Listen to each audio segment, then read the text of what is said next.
Hey there, YouTubers. It's Gus Astasio from Healing X Outreach. And I'm usually in my car and I'm about to go to bed. I've been working all day and all night, but I just wanted to share a thought. I want to open up a series of thoughts on a particular thing that will address not only people in the cults, people that have come out of the cults, but also people that are not believers. That is, people that are not Christian believers. First of all, I just want to give out a quick shout out to Marcia Montenegro and a correction on, I think, my last video. And I had a conversation with Marcia, and she has a great ministry called Christian Answers for the New Age. And just look it up, Google it. And she's kind of my prime expert on New Age and the occult. And I've had her on the podcast a bunch of times. But I think I had done some research. And we were going kind of back at it. And this is why it's good to have fellow believers, Christian brothers and sisters, for correction. And so I made a comment, I think that in my last video, that concerning the indwelling of the Holy Spirit being a partaking of the divine nature. And I've done some research in the early church, and I must have forgotten about some of the research I'd done with Augustine and his 4 discourses to the Arians, but where he, of course, rejects the idea that partaking is an actual kind of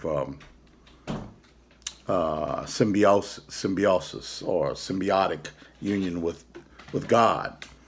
But actually, it is a partaking by participation, and so I just wanted to give that correction and thank Marcia for the conviction that she gave me on that and that correction. I really wanted to talk about this series about things that we ought to see and yet do not, and things that we ought to hear and yet we do not, and how obvious sometimes things are just so obvious and yet we don't pick up on it right away, or sometimes we never do. And you have like a lot of instances, especially in the life and ministry of Jesus, where that happens. And let me just go ahead and read one, and I'll begin with this series with a discussion about a conversation I had with my mom. So basically, in the John chapter 20, Jesus appears to Mary Magdalene, who we know is she's out there at the grave, at the tomb, and here this is what it reads. It says, "But Mary stood weeping outside the tomb, and as she wept, she stooped to look into the tomb, and she saw 2 angels in white sitting where the body of Jesus had him lain, and one at the head and one at the feet. And they said to her, 'Woman, why are you weeping?' She said to them, 'They have taken away my Lord, and I do not know where they have laid him.' Having said this, she turned around and saw Jesus standing, but she did not know that it was Jesus. And Jesus said to her, 'Woman, why are you weeping? Whom are you seeking?'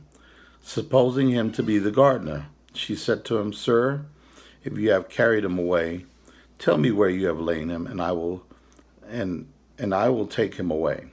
And Jesus said to her, 'Mary.' She turned and said to him in Aramaic, 'Rabboni,' which means teacher.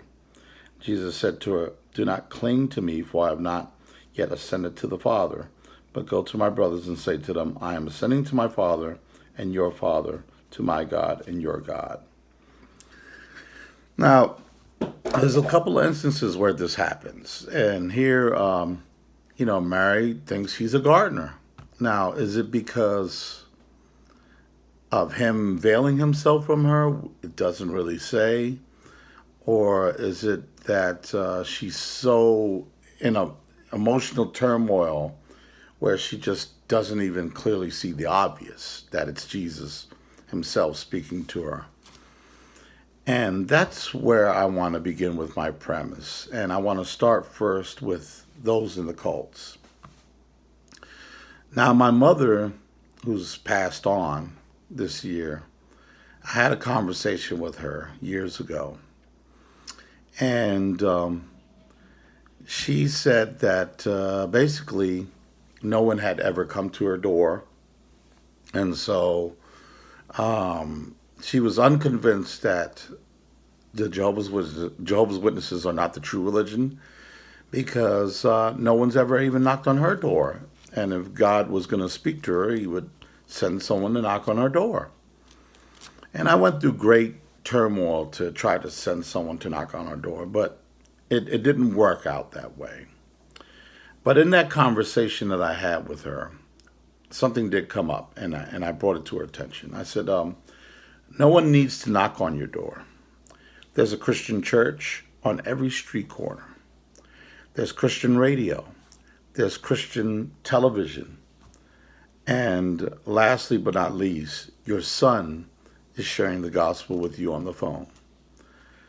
And this is what it all boils down to. And this is one of the issues about not seeing things, is that sometimes we don't see things because we don't want to see them. And my mother wanted God on her terms. She didn't want to conform to God's terms. She wanted God on her terms. And sometimes we can miss out on God. And he can be right in front of us, speaking to us. And yet we miss out on him because he didn't come to us on our terms.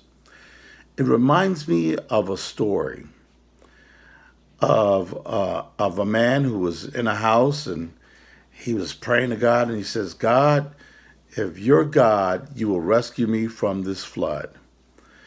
And the water had come into his house, and someone came up. He was on the second floor, and he was out the window, and somebody came up with a boat. They said, hey. Well, no, actually, the story begins at the door. Somebody comes in a Jeep and says, hey, let's avoid the flood. We'll give you a ride.